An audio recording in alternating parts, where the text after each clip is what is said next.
then without any further ado, I'd like the floor to staff to open the case that stands in her name. Here. Ready? Yes. Madam Speaker, thank you for the floor. As the United States and the EU, while we are not completely happy with giving away gifts to Russia, we think that in these specific circumstances, it is in our best favor. Because what we say today, and I'm going to show it in my argument, that the Crimea area today is probably in the direction of being occupied again by Russia. And we are saying we want to manage this situation when we can control the terms. We want to play when the ball is on our side of the court. We want to be the stronger side in this whole interaction. So what do we see as a problem today in this debate? We see that for the past 22 years, Ukraine has been fighting for independence, to be separated completely from Russia, to actually be able to stand on its own.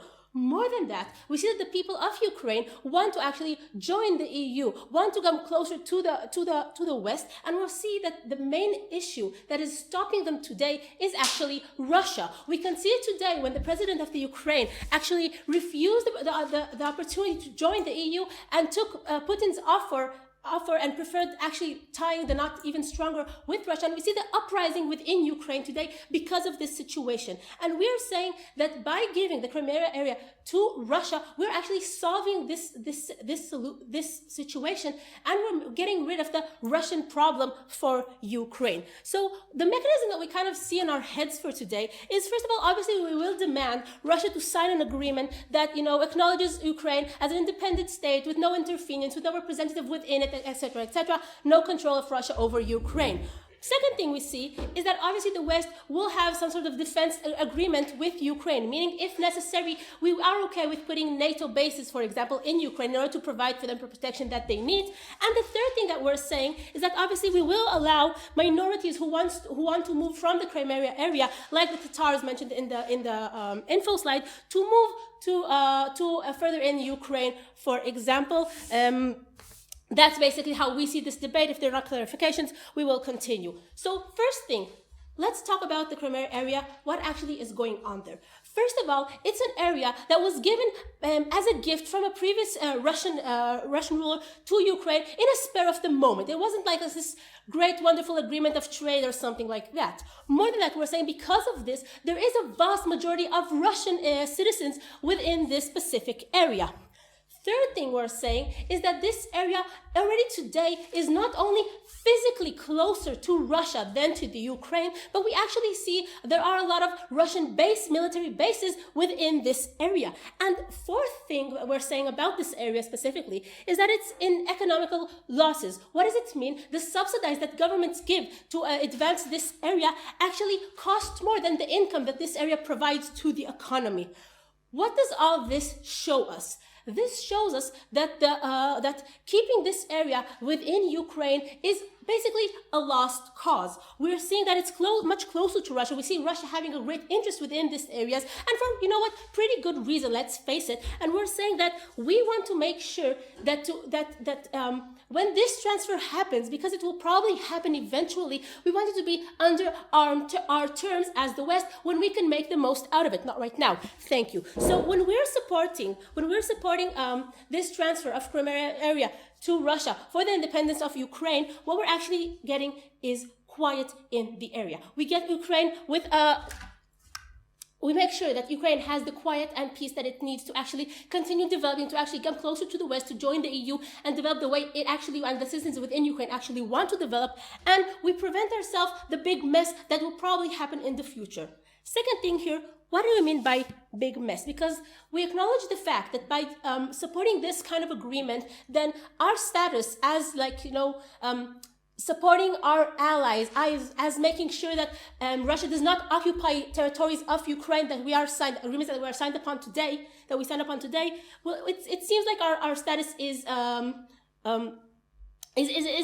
decreasing now. It's not. We won't be as strong allies as we appear to be today. We understand that this might happen, but we think that it's most likely not. Why is that? Because, first of all, if now, and we see the tension in the area growing, we will eventually have to enter actively, military actively into this area. It will cost huge amount of monies to the US and to the EUs. And let's not forget that we are in a time of economical crisis. We are in a time where people, basically citizens of US and EU, had had enough of wars that are so-called other people's war, not in our territory, not to defend our own selves. Second thing we say about this is that that Russia is the biggest army in Europe today. And you know who the second army is? Ukraine. Meaning a starting of a war between these two countries would be devastating, cause lots of hundreds of millions of people killed, houses ruined, including citizens of the UK. And this war could actually end up with Russia occupying more territory of Ukraine, and not just the Crimea island.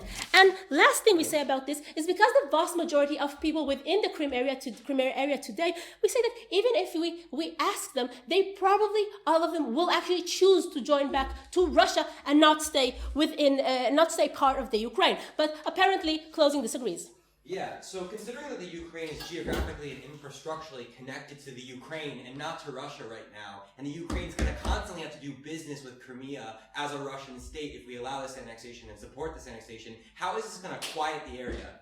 Well, here's the thing. We think that economical trades usually quiet areas, but what we're saying that physically today, we are closer to Russia. Mentally, and support within this area, they are closer to Russia. And we think that Ukraine can continue trading with any other country around. Basically, if by this we get Russia to leave Ukraine alone and Ukraine can actually join the EU, then we think that Ukraine will actually have much more options and they won't necessarily need this small area of Crimea.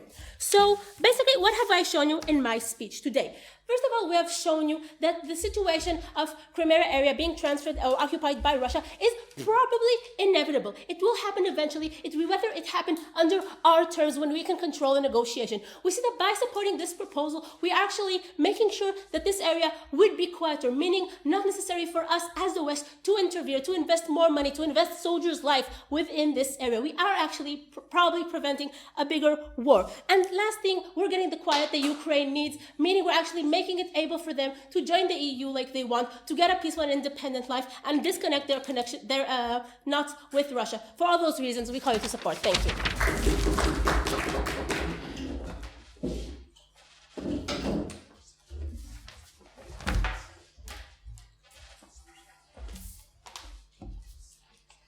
I would like to thank the lady for her remarks and then call upon Aaron to open the case on behalf of the opposition hearing.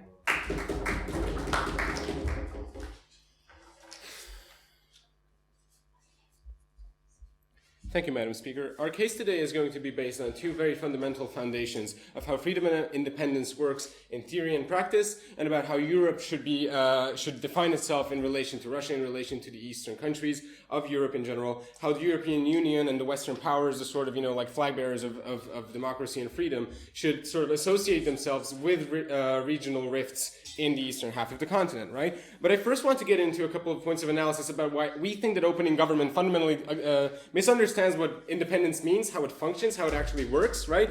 And how they sort of see the whole dynamic between Russia and the Crimea and the Ukraine, right? So they see that we want an independent Ukraine, and their definition of an independent Ukraine is where there's a bunch of NATO bases, right? We don't think that that's independence. We don't think a Ukraine that's sort of being, flung from one side to the other in rapid shifts is an actually independent Ukraine. An independent Ukraine is one in which the Ukrainian people can live and prosper as they wish, as they like, and aren't actually under, sort of the oppression of a nation-state structure, maybe later. So we think that fundamental sort of mindset where they say that, your freedom and your independence and how you live and all that depends on what nation-state structure you're sort of like forced into, we think that's fundamentally wrong. It misunderstands how independence functions in reality, and misunderstands how people actually live in these kinds of areas, right? So our points are about basically two things. One, freedom and the independence of a peoples can be relativized, because if it is, it's not actually freedom. If freedom can be exchanged, if part of a nationality, if part of an ethnic group, if certain people can be exchanged for the freedom of other peoples, we think that that's not freedom. We don't think that's independence. That we don't think that's solving the problem at all, right? We think that's a concession too big to make to a power that fundamentally doesn't respect human rights in general and doesn't respect the independence of anyone, really, okay? So we think that we're basically giving up people for, you know, the maybe benefits of others. No, maybe later. And our second point is going to be that the European ideal and the European consensus as developed after the Second World War and later on in the 90s is that ethno-national territorial disputes and ethno-nationally drawn borders shouldn't matter. That you shouldn't be sort of constrained by the confines of the nation state you live in. That you should be able to express yourself as a citizen, you should be able to live as a citizen and sort of like be a full person and be a full citizen of whatever, you know, like community or nation you want to belong to, without having to think of, right, like, without being restricted by the sort of, by which side of the border you're on, right? Maybe later. So we think that basically this sort of border juggling has been rendered illegitimate. And when the EU and the US say that, yes, in fact, the only way to resolve this problem is if we redraw the border, we put the border from here to here, that sends the impression that the EU has given up on these grand ideals. And we think that you fundamentally can't give up on those grand ideals because not only because of a possible spillover effect, but because true independence will never be achieved if all we depend on is actually where the line on a map is. Sir, but this is how you resolve conflicts. If you take, for example, Israel and Egypt, when Israel actually gave a certain part of it back to Egypt. Completely different story. That's not how you resolve a conflict. Russia is still going to be there, right? Russia will see that it can take the Crimea, and look, the US and the EU agree. Well, how about taking Donetsk next? How about taking all of Ukraine up until the Volga next, right? What if that happens, or the Dnieper or whatever, yeah. So what if that happens next? What if that's the next step? We think that this kind of sort of like, you know, like lacking the resolve to actually stand up for the values that you're supposed to hold in the first place and the values that the US and the EU are supposed to hold in the first place sends the message that more can be done. The field is, you know, ripe for reaping. So we think that that's fundamentally a bad idea. But yeah, back to this freedom and independence bit, right? In theory, we think that you can't support independence by giving up some of it. So we think that when the EU and the US handle the Ukraine and the Ukrainian issue in general, they have to see that it's a sovereign nation state which Russia supposedly recognizes as a sovereign nation state. So when this kind of dispute actually happens, it's not a legitimate standpoint to say, well, we've changed our minds. Maybe how about the borders here instead of there? It's not a legitimate standpoint to say, like, there's Crimean Tatars who identify as Ukrainian in many senses. There's a bunch of Ukrainians on that island as well, but there's like this small set of Russians who we've put there after before 1954, by the way. And so because we put them there, they're now ours, right? We gave them passports, we get to take over. We think that's fundamentally not how you deal with freedom and independence and the safety of your citizens, right? So when the EU and the US are in this matter, we don't think that they should make the concession that, right, if you cheat at the whole citizenship thing, if you cheat at the whole, whose nationality is predominant in the area thing, we don't think that if a party cheats in that, the EU and the US should make concessions to that party. They should stand firm and say, no, right, the Crimea fundamentally, for, you know,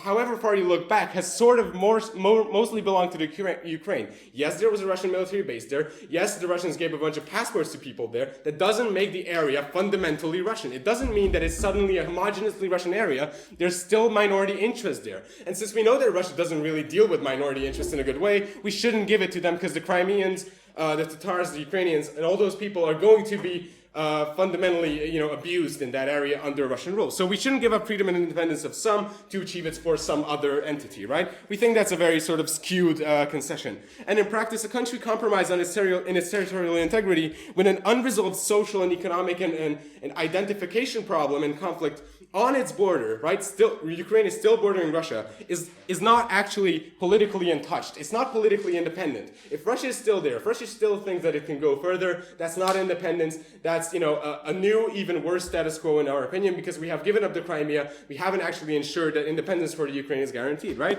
And so about this European ideal and consensus bit a bit more, we think this is sort of like, this is bending your spine, bending your back. This is like showing that the EU, which has for about 60 years now basically shown that, I have another minute, right? Yeah. Okay.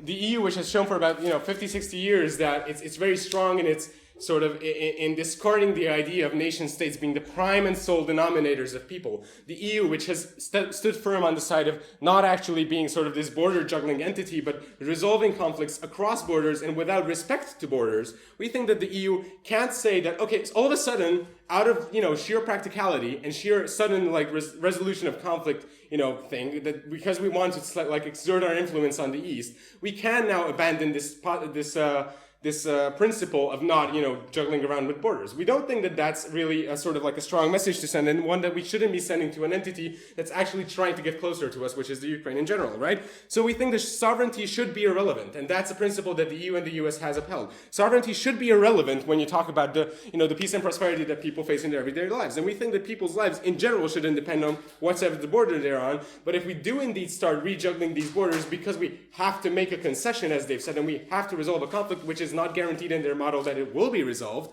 right? We think that that means that you're giving up on your basic principles, you're abandoning the theories that form the continent and that form your political entity, and you're also giving up on practicality. For all those reasons, we beg you to oppose. Thank you.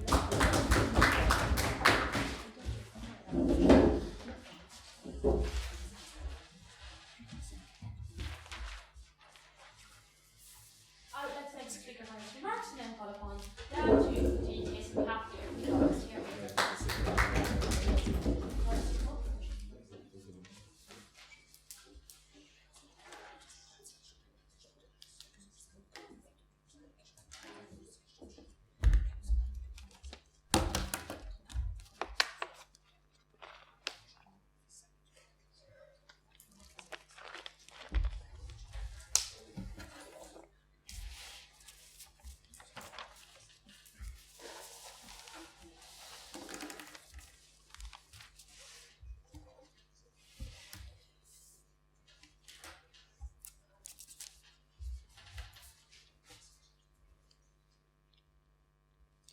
Madam Speaker and other honorable judges, thank you for the floor. Madam Speaker, it is better dealing with the devil that we know, and it is better dealing with it when we can dictate the terms. Our premise in this debate that the referendum in the area that was scheduled by the parliament in Crimea is probably going to move to vote for annexation anyway. Why? Because 80% of the population there is Russian. We say in this debate that the most probable scenario in which we're going to get an independent Ukraine, we actually, by the way, agree with the definition of the opposition side, that we should secure the basic rights of people there, is when we're going to give up this area to Russia in exchange for a proper agreement in which we can actually dictate what the outcomes are going to be. We are going to talk about the interests of the EU and the US. We are going to talk about Russia and the international arena, and we're going to talk about what it does actually in the inner domestic influence inside the Ukraine. But first of all, a few points of rebuttal to what we have just heard. First of all, about his point of how freedom actually works,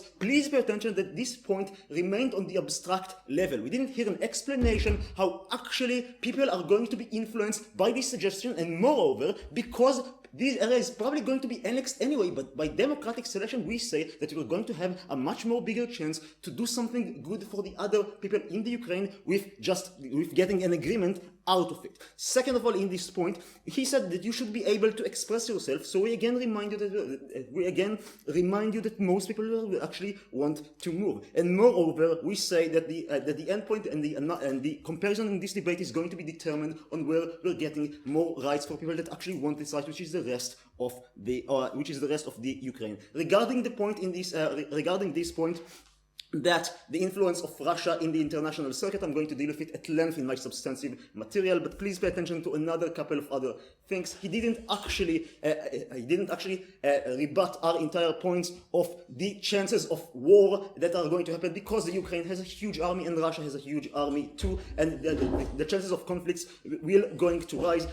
He didn't actually rebut our entire points of how Crimea is a losing part, and he didn't actually rebut most of our other things in the case. Let's now go to my substantive material. Let's talk about the interests of the EU and the US and what actually happens in the world today. Because as my partner have already said, that the powers of the EU and the US are degrading in worldwide, both in economics and in influence on other states right now. When we wanted to intervene in other countries, we didn't actually get the consensus from the parliaments, whether it's in Britain, in Syria, or the US, or Germany. All of these parliaments didn't actually get the votes they needed in order to have a militaristic intervention where conflicts have already arrived. Meaning, the chances of us getting these approvals, if conflicts actually starts, which is the most likely scenario, as my partner already explained, that we're not going to get the proper backup that we think that we need, and it's going to be much more unlikely that we're going to intervene later on when the Ukrainian people will actually need our help, because we're saying that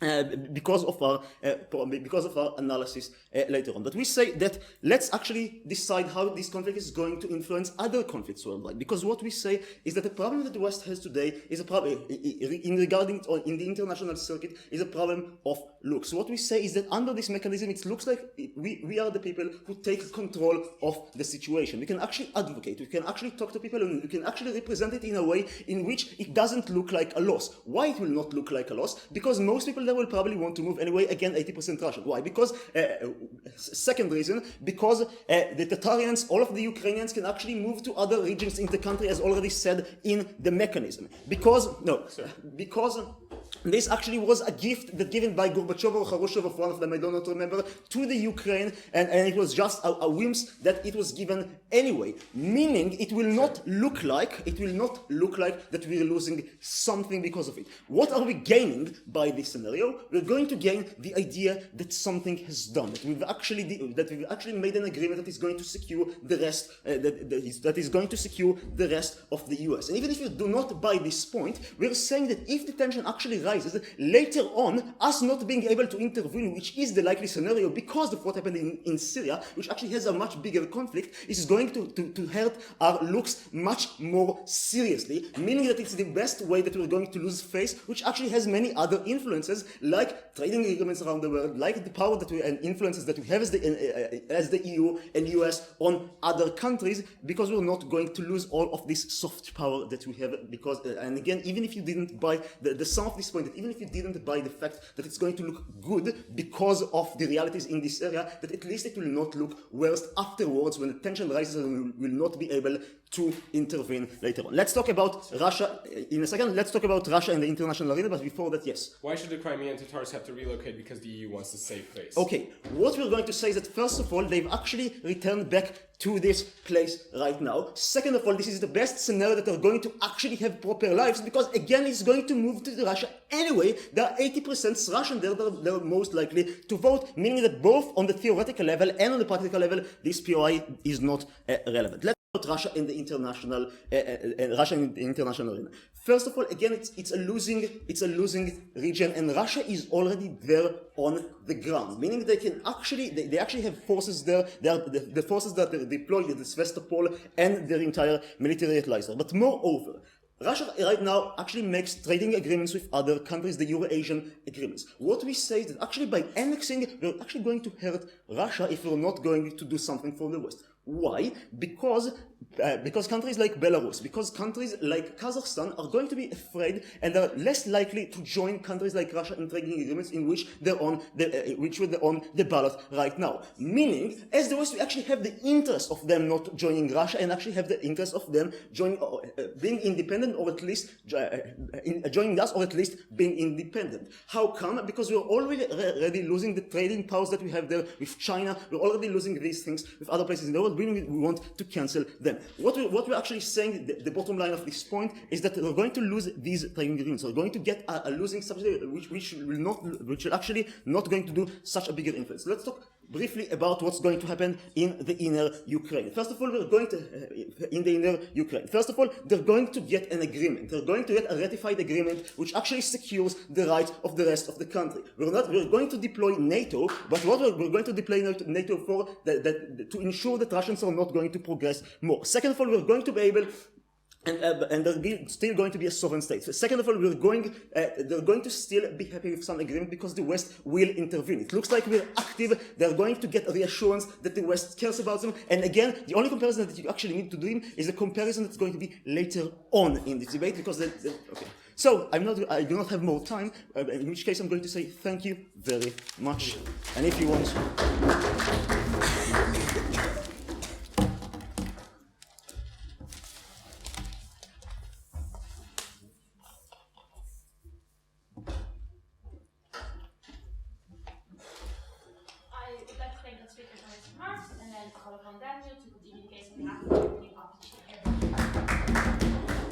Okay, So, ladies and gentlemen, first, please don't take war for granted for several reasons. You asked for rebuttal, then, so here it is. You said that there are basically two cases. The first case is that we let Crimea go and then everything is okay and there will be peace. And the other option is if we are strong and firm, then there will be a war. Well, we think that for two reasons, or two main reasons, this is false and a false dilemma. The first reason is there are very strong economic connections with within the two countries, so the Ukraine and Russia. So they are not interested in a war, they are not interested in being enemies. So if there's a war, then their economics basically will collapse. Just see the gas business and so on. This is the first reason. The next reason is that just because there are the two largest armies in Europe next to each other, that doesn't necessarily mean war. Like, I don't know, the United States also has a quite big army. Mexico, oh, please sit down. Mexico too, but they are not in a war. So we don't think that in a conflict situation, if the two countries have big armies, then they will get in a war. Simply this is just not true. Please sit down. So we think that if we let Crimea go, this is not a solution. And by this we let whole Ukraine go, and I will explain to you it later why we state this very firmly. So what I wanted to say in the first part is that you are in a false dilemma by this. And war will not be a solution for those countries, and this is not the case. And first, if we are committed towards diplomatic and peaceful solutions, then we should try anything else before we take such a great measure what you want to do. So, yeah? Okay, the thing is that Ukraine is dependent in these ties with Russia, meaning Ukraine doesn't maybe want a war, but Russia, if it feels like it and wants this area back, can actually start and has interest. Yeah, cool. But as I said, Russia also has interest in Ukraine. Like you also mentioned, and this is the case, lots of Russians live in Ukraine, so they do not want to get in a war with Ukraine. This is just simply not good for the Russians. And also, well, war is not good for anyone, basically. So war does not have a very good... okay, so you get this point. So this won't be a solution for Russia either, because their economy will be weaker afterwards the war. Turning to my points or our points. We started that the Crimea is not a white or not a black region. It's very colorful. Okay, lots of Russians live there, but also there are Crimean Tatars, there are Ukrainian people, and so on. And for example, those Tatars, as we saw in the info slide, escaped Russia. Maybe they escaped for a reason. Then what is the message what we send by this step towards them if we just let them go again in Russia? They wanted to escape Russia. Why just let them be returned there? It is just nonsense, really. So and there's another thing that Russia is there are a lot of countries next to Russia, and maybe all of them has Russian minorities. So what if Russia just next day say that I want to occupy a next region just because there are Russian population and they wanted us to invade? No, please sit down. So we don't think that aggression is a solution in any cases, and the basement or the foundation of this case and the foundation of your steps is basically a Russian aggression. And we do not think that if there's a Russian aggression, we could agree on that, and we do not think that we should legitimize this aggression by this step. Please sit down. I will maybe take it later. And also, if there's a deal, we do not know that in the future Russia will be really peaceful, because as we see from history, invader countries don't really used to, or they don't tend to remain peaceful after they invaded the region. Please sit down. We saw it in Russia's example. Please sit down. Germany's example, and so on. So before the Second World War, there are many examples. So if a country, please sit down. If a country invades another, then there won't be peace, because the tension remains, aggression remains, the other country will be angry, so this will not solve the problem, and I hope you get it. Then the next question is that my team partner highlighted and emphasized that, guys, we live in a modern Europe in the 21st century, We live in the European Union. We have principles. So please just leave borders. We want everyone to live in peace and prosperity, and we think that firmly that this should be without any. We do not think that we should prioritize where the people live, and we do not think that if somebody lives in the Crimea, they do not have the right to live in peace and in prosperity. And by this step, we say that sorry, you live there, and you are just a payment for a free Ukraine. And we do not think that, please sit down.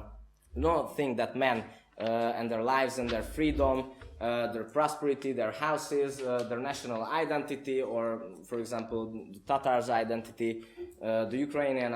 Okay, please question. The difference between this area and other areas that when Germany annexed other countries, they did not have a majority of people that culturally identified. Yeah, they did. They did. Like in Czechoslovakia, they had a very big German minority, and this was the case in that situation. So I think this is a quite good example. In Poland too, these countries act like this. So as I wanted to say, we cannot pay by men and by their freedom for other men's freedom and for another territory's integrity. And that one also thing, gentlemen, that Crimea is now a part of Ukraine. So if we give up Crimea, then there won't be an independent Ukraine, because a part of Ukraine will be at Russia, under Russian invasion. Because Crimea, as my team partner showed you, is historically basically belongs to Ukraine.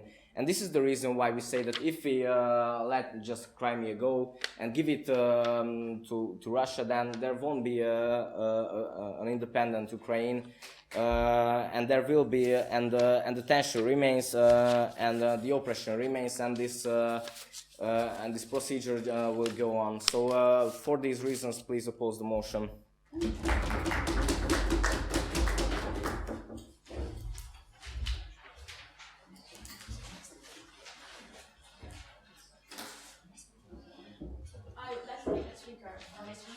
And then we move to the second house of the state, call upon the call to extend the case on behalf of the government area.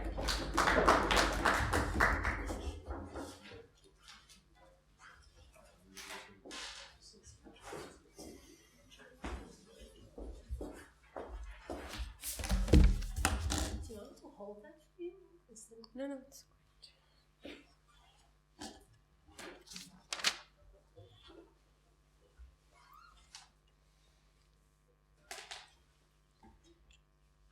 Okay, opening government had shown you why a war is very bad for the Ukrainian people and why it's likely to happen, but we will show you why, especially the support of the EU and the US, it's the most important thing in order to avoid this war, and why it's very important to the West and to the relations with Russia. Before that, 5 points of rebuttal. So first, they had a whole line about the interest of war, like incentive to war, okay? So even if there are economical connections and all kinds of things, we sacrifice life to get what we want in war, okay? We sacrifice economic all the time. So we say that if we show you that this thing is important enough to the Russian government, so it doesn't matter for them if it will be a economical price and stuff like this. The fact that they are neighbors doesn't mean that they will go to war. So it doesn't mean that they won't, and it doesn't mean that they do. But if it's something very, very important to them, and this is, so they will. Secondly, he says that today we don't see any war happening. So we say that it starts already, okay? Russia is already getting to half island, and we see that it's going there. Okay, you don't have to be a genius or a professional in order to get this. Then he says a lot of people live there and it's problematic. Okay, so we got that Russian lives there, we got that Ukrainian people live there, all kinds of people live there. Okay, but someone needs to take control over this thing, and if we show you that giving the control to Russia is better for everyone, so we're okay with that there are people that living there and they are Ukraine also. And last point, he said that if someone starts an attack, so he will attack everything. So we say, great, we want to avoid the fact that Russia will start the attack. We want to give them these things in order to avoid this effect. We say that Russia wants Ukraine as is, okay? It's very important to them to get Ukraine on their side. So we want to give like a negative incentive to Russia, okay? Like giving them something in order to stop them and from coming more. No, thank you. Okay, so my point is, what is the meaning of the support under each possible scenario? So I have three kinds of scenario. The first one is that the EU and the US support would affect the referendum. The other scenario is that the support would not affect the referendum, and the third one is that we won't support it. Okay. So first, when the support would affect the referendum, so we say that if we support this kind of act, and the people in the Ukraine are affected from this kind of decision, so it starts again the whole process of getting the Ukraine closer to the West that had started before and was tackled on the way by Russia. Okay, so even if it is problematic to give some kind of land to them, if we get Ukraine stronger by this process and get them closer to the West, in the end they are a stronger country and they have a stronger support that can help them. Secondly, we say that if we try to reach out to Russia and give them something in order to stop their control over Ukraine, so we have, as the West, we have legitimacy to come and claim what we demand from them. Okay, now we don't have any grounds to ask them to do something. Okay, we struggle with Russia all the time. Okay, we have comments about the fact that they want to have the Olympics, and we have comments about this and about that. So we say that today we don't have any right to intervene, and when we supported an agreement that gives us this basis, this is very good. Yes, first. If you do not have a right to intervene, how does Russia intervene in Ukraine's life? Forget it. Okay, Russia have the right because it was theirs and they give it as a gift, and now they're giving it back, and this is a war. It's not an intervention. Okay, we say that it's legitimate to have an opinion in some kind of subject, and when someone doesn't respect this agreement, the international agreement, so we have a ground to intervene. Okay. Secondly, the second scenario, the support would not affect. We say that if the support would not affect and the referendum won't cause this kind of agreement. So first, we say that Russia will understand that this is not the West that's causing the whole mess, okay? Because they like very much to assume that we are to blame in everything. So he will understand that this is a decision of the Ukraine country, and this is the source of his problem. Secondly, we say that it creates some kind of consent from the Ukraine people to be part of this war, because today they didn't choose it, okay? If they refuse actively to have this kind of agreement and had the chance to avoid this war, but they decided that they didn't, so we have some kind of consent, and they know what they're going at, and they can't blame also the West for not telling them what is the right thing to do. And we say it's very important because in the end they will want to come closer to the West.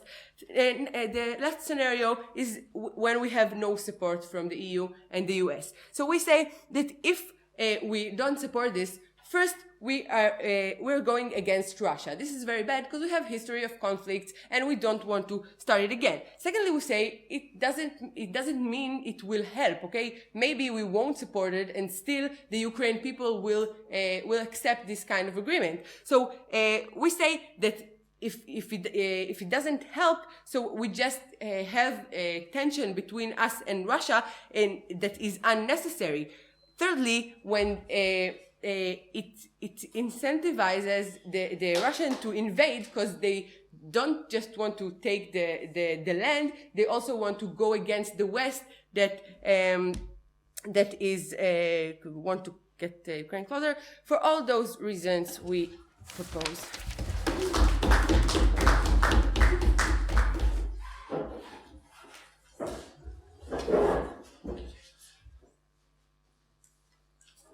I would like to thank Nicole for her speech and then call upon Benjamin to extend the case on behalf of the opposition.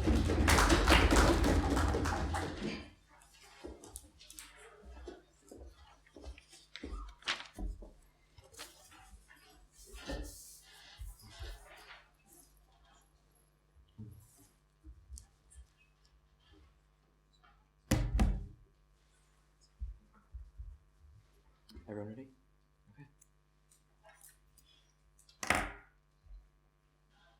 Well, on closing opposition, we agree with opening opposition's point that there are radical ideological consequences to accepting Russian annexation of Crimea. We think that what's important in this round is to focus in on how this is actually going to affect Crimea itself and the Ukraine, because we think that both Crimea and the Ukraine are the primary stakeholders here dealing with Russian antagonism, and that we shouldn't be focusing on the overall effect on the EU or the US or global politics and treat this as a local issue. But before I get into that and into my extension, a few points of rebuttal.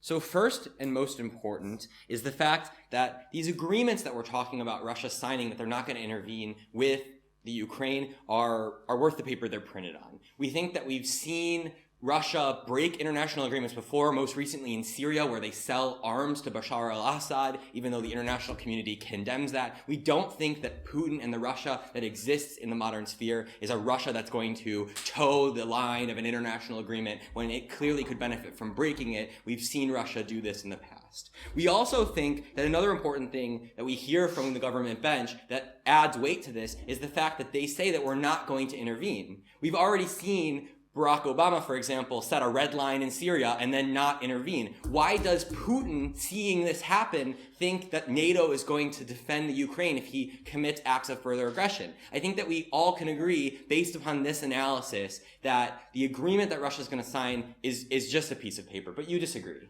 Yes, because since the option of intervening and war is always there, what is the more likely scenario to actually get quiet and peace? We rather have tried this agreement and not just do nothing and wait for war.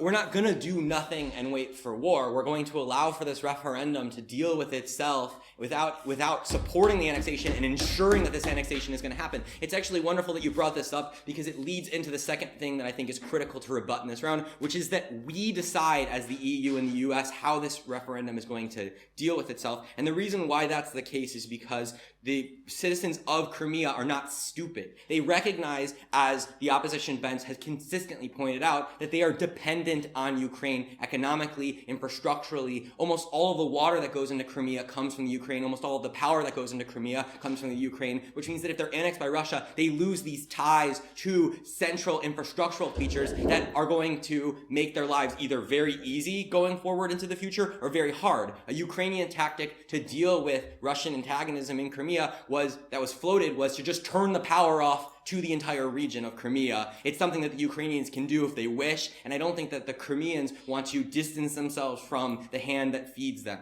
So I think that this is a live political issue. Just because 80% of the people living on the island speak Russian primarily doesn't mean that they're so stupid that they don't realize that they are utterly dependent on the Ukrainian mainland for their lives. So we think that in this situation, the EU and the US supporting this resolution, this referendum for Russian annexation is going to decide this live political issue. And the reason why we think that's the case is because overwhelmingly Ukrainians look to the EU as a moral arbiter to decide what to do. We think Crimea looks to the EU and says their decision about whether this is the right or wrong thing should guide our action. And they look to the US and they say, as a world power, we should go with them and not go against them. So we think that by not supporting this, we can guarantee that Crimea will stay a part of the Ukraine. And why is that important? That moves me to my extension.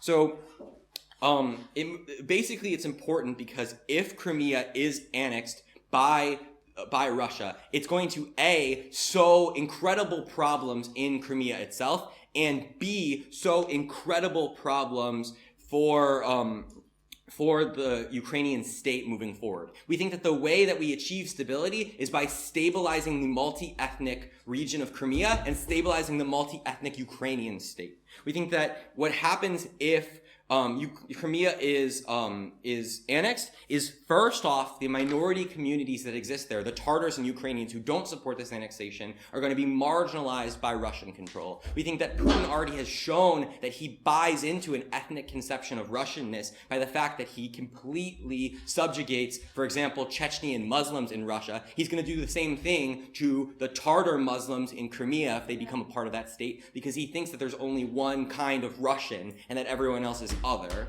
We think that that's going to directly hurt the Tatars and the Ukrainian minority in Crimea. We think that that's real impact that you're getting from closing opposition instead of these like vague ideas about potential wars that can't really be substantiated and weren't substantiated by any analysis except for the fact that there's like big armies in Eastern Europe right now. Thank you, no thank you. We think that this also hurts Crimea because, as I said, one of their considerations in voting or not voting for this referendum is the fact that they're utterly dependent on the Ukrainian mainland. We think that an international trade of gas, power, and water is potentially problematic given that the Ukrainian mainland is going to be very upset with Russia moving forward, and that Crimea is going to be the football that gets passed around and hurt all through this, and that people are going to lose water and power and potentially like medical care. We think that that hurts all the Crimeans, even the Russian ones who even the Russian-speaking ones who nationalistically potentially support being a part of Russia. Russia potentially won't take care of those people because all it cares about in Crimea is the naval base there, not the people who live there. We think that then this moves us to the fact that this is going to incredibly hurt Ukraine. Before time runs out, I'll take closing. All of the damages we talk about are starting to happen already when they go into this island. So just now they will blame the West for making them do this decision of not taking the agreement. These aren't going to happen if the West tells Crimea that it's a bad idea to join with Russia and then they don't, and then we can work on stabilizing the Ukrainian state by giving them EU membership and all the things that we wanted to do. But moving to my final point about how this really hurts Ukraine, effectively the reason why this hurts Ukraine is because A, it hurts its confidence in projecting itself in the global sphere because it's obviously just lost landmass to Russia. It's obviously like a Russian toy that the Russians can do whatever they want with. But furthermore, it splits Ukraine into East and West, where the Eastern Ukrainians are all just effectively Russian sympathizers, and the Western Ukrainians are the only real Ukrainians, which causes dissent within the community and allows for Ukraine to be an even more target for Russian aggression, which makes it even more tempting that Russia is going to intervene, which leads to the kind of war that seems to be the only benefit of the government plan. So effectively what you're getting from closing opposition is that if we support this annexation, we get the war that they want and Crimea is subjugated. But if we oppose it and lead them to not choose annexation, there is hope for a positive outcome in which Crimea is not subjugated and war doesn't happen and a robust Ukrainian state can enjoy its independence in Europe. Thank you.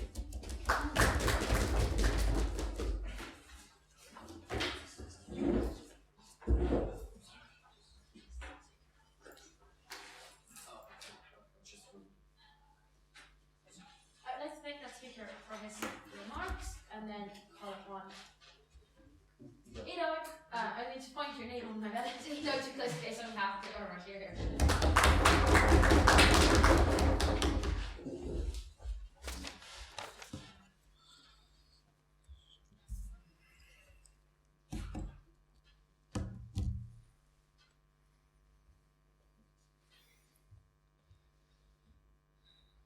Okay, so what we are saying and what was kind of agreed by all of the groups in the room is that war is the most devastating thing that could happen in this area right now, and after the proposal too, because first government told us, the war will be huge because they have a huge armies, and it will destroy all that we try to get, because probably Russia will win and it will be bad for us even more. So what we are saying is that war is the most devastating thing. So I will have two main clashes to say. Firstly, is it legitimate to the island to be annexed? And secondly, when it is, and most importantly, because even if it is not legitimate, if I win the second clash, I will win this debate, because the war will be more devastating even if it is not legitimate, because if the war will break, it will destroy more rights than the rights of the people that are may be hurt if it is not legitimate. So the second clash will be when it is more likely that war will go on. So I will start with one point of rebuttal about why it is hurting Ukraine. So what we are saying that, firstly, this is not separating Ukraine, because the Crimea is not really part of Ukraine. It is part of Russia, and this is what we are saying all along this debate. This was part of Russia, it was given as a gift. This is not really a part of Ukraine, it is not splitting it. Secondly, it will happen anyway, because what we are saying, and I will show you in a second, that war will go on if you want to do this agreement, and if it will not be annexed. So it will happen anyway, and it will be split. And thirdly, this is the way that the West Ukraine could join the EU, and this is better for this side. So it will be better for the side that is annexed to the Russia, because this is what they want, and it will be best for the second side. So of course, if it will split it, but the split is okay. So I will start about the less important clash, about is it legitimate. So what we're saying, like first government showed you, it was a part of Russia, and on the opposition side, they try to tell you that first opposition told you that it is not legitimate. No, thank you. It is not legitimate to try to affect, but we are affecting the decisions of all of the countries all the time. We are just encouraging them to do the right decision, and this happens all the time. This is kind of okay. Secondly, about the moral of the EU. So stop living in utopia. Like, it is not going to happen. Russia is there. So what we are trying to do is make the best of what we can do. And of course, the EU can't live in this dream world. But on the second opposition, there was more interesting idea that the results will be defined by what we are telling them to do. So what we are saying that they are dependent in Ukraine, maybe in water and stuff, but those trading agreements won't go away. So they're not really dependent on the decision, because even if the EU and the US will support, and they will decide not to support, of course Ukraine will still support them and give them water. We are not trying to kill them. We have basic morals. So if it does affect, this is okay too, because we are trying to encourage them, and we are giving them the option. If they will think that the Russians will kill them, we are giving them the option to move away. So this is okay, because everyone will get what he needs. Yes, first opposition. Sir, it's not utopia, it's international law where precedent applies. If Russia can do this now, how do you guarantee that they're not going to want to take over Finland or the east of Ukraine or any other country? Okay, so I will talk about this in the second clash. This is great, and this is utopia, because the utopia you talked about is a world without limits between the countries, and this is kind of utopia right now. Okay, so the most important thing is when it is more likely war to come up. So what we are saying that before, if we are not passing these agreements, what will happen is this: if it will be annexed, then what will happen is that Russia will go in, and it will see that the EU and the US probably are against this annex, so it will feel that it is in a war against the West. So they are more likely to invade Ukraine after this. And if it will not be annexed by the referendum, then of course they will think, firstly they will think, okay, so the West is going there, the West is telling them not to vote for us, so we need to attack them. And secondly, they feel they have the moral right, like we showed you, the moral right to have this nation. So of course they will start a war there, and this war will go on because Ukraine will attack them back. So of course this will encourage the war. The most interesting thing is what will happen if we are passing the agreements. So yes, we are encouraging them to support this. So if if they will support this and it will be annexed after this, then yes, Russia will go in. So let's see. Why does Russia will want to attack even more? Firstly, it doesn't have the moral right to attack even more. They don't think that most of the Ukrainians or most of Finland are Russians. So they don't have the same moral rights to attack, and they won't, because they might not want that.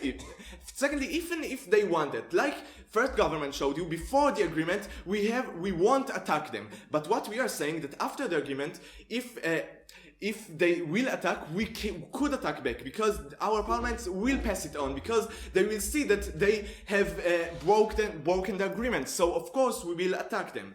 So the war will be more for our side, and they won't go to Finland. No, thank you. And thirdly, if it won't pass, if the referendum won't pass, even if we are supporting, what we are saying that before that, if the referendum doesn't pass, because when it is most likely that the war will start, if the referendum doesn't pass anyway. So if the referendum doesn't pass before, of course war will start, because we are seeing it today. But if the referendum doesn't pass after the agreement, what we are saying is that Russia won't think that this is the West's fault. It will divide the West and the citizens of this area. It will understand that it is not that the West is putting pressure on the Crimea citizens not to be Russians. It will understand that they really don't want to be Russians. And even if they will attack this area, even if they will do that, then they will stop after that, because they will see that the West giving them the right to do that, and they don't want to mess up with the West after that. So even if the referendum don't pass, even if they will attack, and we don't think that they will attack in that case, even if they will attack only the Crimea area, which we think that it is kind of okay, because they have the right to do that. They have the right to have control on the Crimea area. So what we showed you today is that war is the most important thing, and a grand, massive war that will affect anyone won't happen if we do that agreement, or is much less likely to happen, and it will happen if we don't do that. So we have to pass this agreement on. Thank you.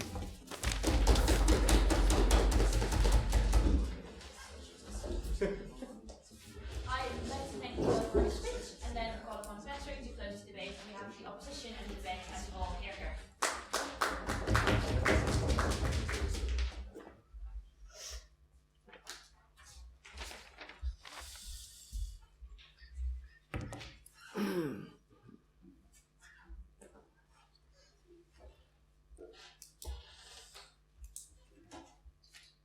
Good afternoon, ladies and gentlemen. So I'm first going to begin by giving two rebuttals on side propositions points. First, problems that I see within their model, and secondly, on this whole probability of war that seems to be the only line on their whole bench. So first, on the model. So Opening Gov comes up and tells us we're going to have a three-pronged thing here. We're going to do, first, make Russia sign an agreement saying, yes, we're going to behave and not do anything more, then just take Crimea.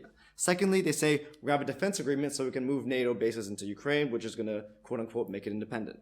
Thirdly, we're going to allow Tatars to have mass immigration so they can all move to the other side of Ukraine, and it's going to be a happy situation for everybody involved. So on these 3 points, we find this problematic, and I think that sort of permeates through the whole case along the line. So first of all, this whole signing agreement with Russia, my partner up here rightly told you that why would Putin agree to this and stand by his agreement? We've seen him break his agreements already. The whole policy that Putin undertakes, and this is what is a reality of the Russian government, of Putin's nationalistic policy, is that he doesn't really care about these no thank you, these international agreements. He does anything to project his own power, to project his perception as a strong man on his population, on the world, and that is how he maintains power, and that's how he has conducted policy for his whole time in office. No thank you.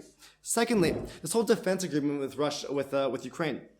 So sure, we can move in NATO bases, but again, as opening opposition comes up and tells you rightly, is that this does not guarantee independence in itself. While there might be NATO bases in Ukraine, this does not at all impact in any way how the government may be elected, Putin's influence on the new government that may be elected in Ukraine. So we don't really see how an independent Ukraine can be achieved under their proposal. Thirdly, we're going to talk about this Tatars to move to the other side of the border, this whole mass immigration. We think this is a bit ridiculous that we're going to, on one hand, just completely give up Crimea and say, okay, Russia can take that, and we're going to let you just, no thank you, let these people mass immigrate across the border, and creates, as my partner rightly shows you, massive tensions within Ukraine and within Crimea. So on the second point, this whole probability of war. Again, we think that there's a big problem on side proposition throughout the whole line that they think that war is inevitable. What we're saying is that there's a big, very large reason why there hasn't been a single shot fired. It's because Putin doesn't want a war. No one wants a war in this situation, and that's very clear. If Putin goes and starts, no thank you, a war, and starts firing on the Ukrainian military who are in Sevastopol and other Crimean cities, then that is what's going to bring the EU and the US into the conflict. And that's exactly what they're trying to stop. So, under your proposal, this whole idea of war is completely preposterous, in my opinion, and our opinion as a bench, is that it's not going to happen, it's not going to work. Do you disagree with that? Do you claim that the rejection of the EU and the US in this discussion will lead to nothing at all? I don't really get your point because no one's rejecting it. Our line maintains that we just want to remain neutral and say, look, let them do the referendum and we'll see what happens. We're not going to support them per se because that leads to all the problems that my partner Kevin told you today. No, thank you. So on this probability of war, we think that is a completely moot point. Is that no one wants war in the situation. The Ukrainians don't want war. The Crimeans don't want war. The Russians don't want war. The US and the EU don't want war. So it's not going to happen. Finally, I'm going to go down and talk to you about my two main clashes on this debate. First, the perception achieved under this given model, and secondly, the real impact on Ukraine and Crimea. So the perception, a lot of what Second Gov comes up to and talks about, and actually both sides come to talk about, is that this whole idea is that this is going to change a lot of the problem of looks, about how does this going to be look for the US and the EU if they just remain on the side and let Crimea do their thing. And we believe on our side, and we've told you this multiple times, that this is a good thing. This maintains the principles that the EU and the US espouse. And this is, no thank you, something that we believe is correct. If we go ahead and give in, you could say, to what the Russians are demanding, basically, which is Crimea, then how is that going to look both to the Crimeans, the Ukrainians, and to the international population? We've told you that this is negative on all cases. So we don't see why on this side you would bring up this point, because it really shows betters our side. And secondly, no thank you. So we're talking about, again, this is what member of government brings up and talks about how Russia is already in Crimea, so someone needs to have control of it, so we might as well let Russia have control of it. But again, under our side, what my partner comes and tells you is that why is it better if Russia has control of Crimea? And none of you come up here and try to tell us why is it better under the situation.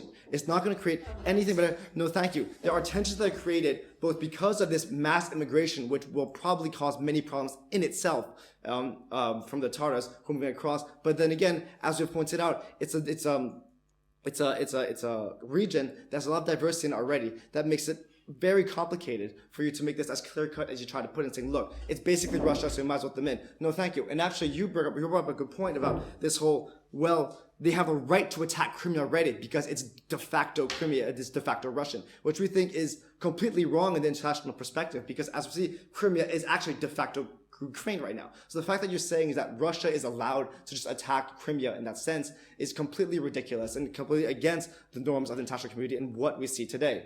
No, thank you.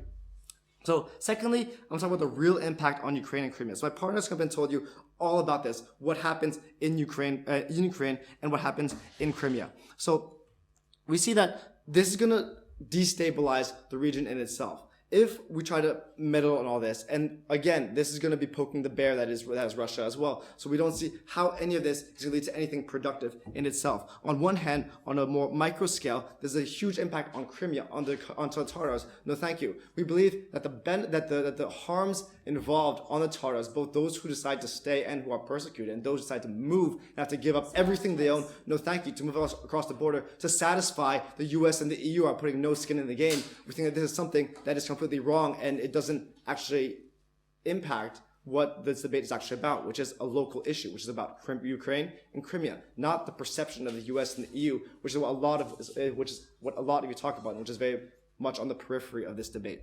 On the second point, on Ukraine, we believe that also destabilizes, and this hurts Ukraine as a whole, because on one hand, it's going to create tensions between this whole East and the West issue. It's going to create tensions between Ukraine and surrounding countries. It's going to lower any power projection that Ukraine will ever manage in society, in international communities, and we this is very, very problematic for Ukraine. And something else that side proposition forgets to bring up as well is that there is a provisionary government in Ukraine right now who completely are against this all the motions being set out by the parliament in Crimea. So from this perspective, we see that the legitimacy issue that you bring up has a big problem. And because it's a legitimacy, it's because of the fact that your proposal is likely to hurt Ukraine more, hurt Korea more, and the international community, we're very proud to oppose this motion. Thank you very much.